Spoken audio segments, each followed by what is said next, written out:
All right, let's get into one of the wildest stories from the early days of crypto. We're talking about a heist so big, a collapse so total, that it almost took the entire Bitcoin experiment down with it. 850,000. Just let that number sink in. In February of 2014, that's how many Bitcoin just vanished. At the time, that was worth nearly $500 million. And they disappeared from the world's biggest crypto exchange, Mt. Gox, which basically went dark overnight. Imagine being a trader, frantically hitting refresh on the empty Gox website, and all you see is a blank page. Online forums absolutely exploded with this one question, this one desperate plea.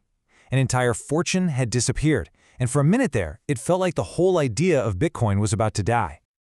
So how did this happen? Well, to really understand the collapse, you got to go back to the good times, when Mt. Gox wasn't just another exchange. No, it was the absolute center of the Bitcoin universe. I mean, at its peak, this place was a giant. A staggering 70% of all Bitcoin trades in the entire world happened on this one Tokyo-based platform. If you were buying or selling Bitcoin back then, odds are you were doing it through Mt. Gox. It wasn't just a player in the market, it was the market. It basically set the price for the whole world. And who was running this whole show? Well, meet Mark Karpelès. He was this young French programmer, an Uber geek, who went by the name Magical Tux online. He'd taken over the site in 2011. And get this, the name Mt. Gox, it stood for Magic the Gathering Online Exchange. Yep, it was originally a website for trading fantasy game cards. Talk about a pivot. And according to people who worked there, he absolutely embraced his new role.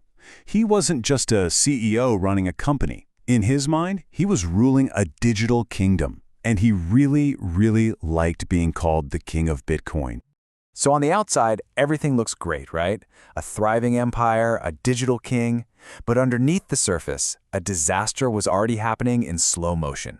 The company was bleeding out, and it seems like nobody, not even the king himself, had a clue. So here's the fatal flaw. It all started with a security breach way back in 2011. But this wasn't a smash and grab job. Think of it more like hackers made a copy of the master key to the bank vault. And with that key, they could just walk in and take a little bit of money over and over again for years without anyone noticing.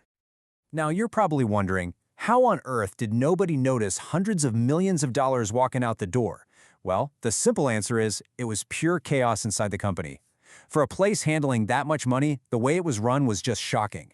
There was no system to track changes to the code, no safe place to test new updates.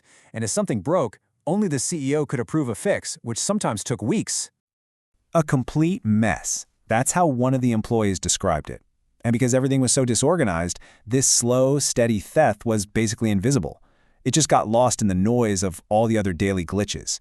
The fire alarms that should have been screaming were totally silent. And this really gets to the heart of it. Mt. Gox was playing a shell game with crypto. The Bitcoin balance you saw in your account, it wasn't really there. They were using money from new deposits to pay out the people trying to withdraw. It was a classic house of cards, just waiting for someone to sneeze. Then in 2013, Bitcoin's price went to the moon. It exploded from like $13 to over $1,000. All that new money pouring in helped hide the rot inside. But just as the company was starting to crack under the strain, the CEO's attention started to drift. I mean, this says it all. On one side, you have customers furious because they've been waiting for months to get their money out. The whole system is fragile. On the other side, you've got the CEO, Mark Karpelès, pouring his energy and $1 million into building a fancy Bitcoin cafe in the office. He was personally coding a point-of-sale system for it while his main business was on fire. One of his own employees put it perfectly. It was like the ship was sinking, and the captain was busy picking out new curtains for his cabin. You can just imagine the people working there, watching this all go down, completely baffled by what the boss was doing. Okay, so by early 2014, the stage was set for total disaster. Nobody trusted them anymore, and that house of cards was starting to sway. And then, it all came tumbling down. And man, when the end came, it was fast. On February 7th, they slammed the emergency brake. All Bitcoin withdrawals were stopped. Your money was trapped. A couple weeks later, the CEO just vanishes from the Bitcoin Foundation. The company's Twitter account gets wiped, and then the website itself just goes blank. By the end of the month, it was over. The world's biggest crypto exchange was bankrupt.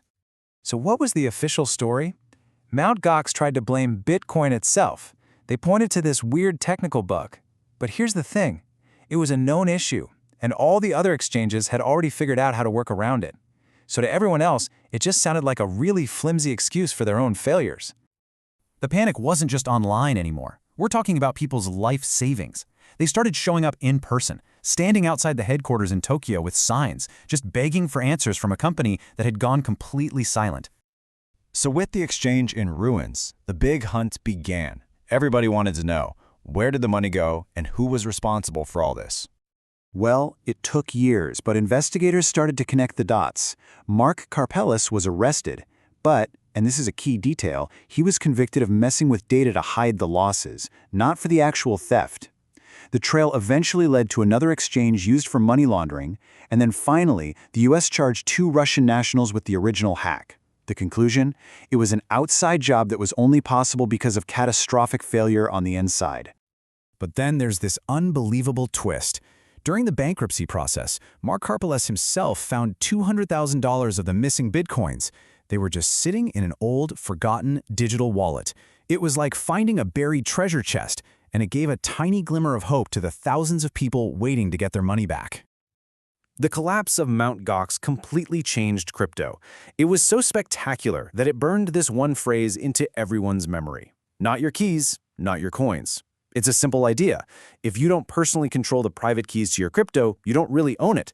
You're just trusting someone else to hold it for you. And that trust can be broken.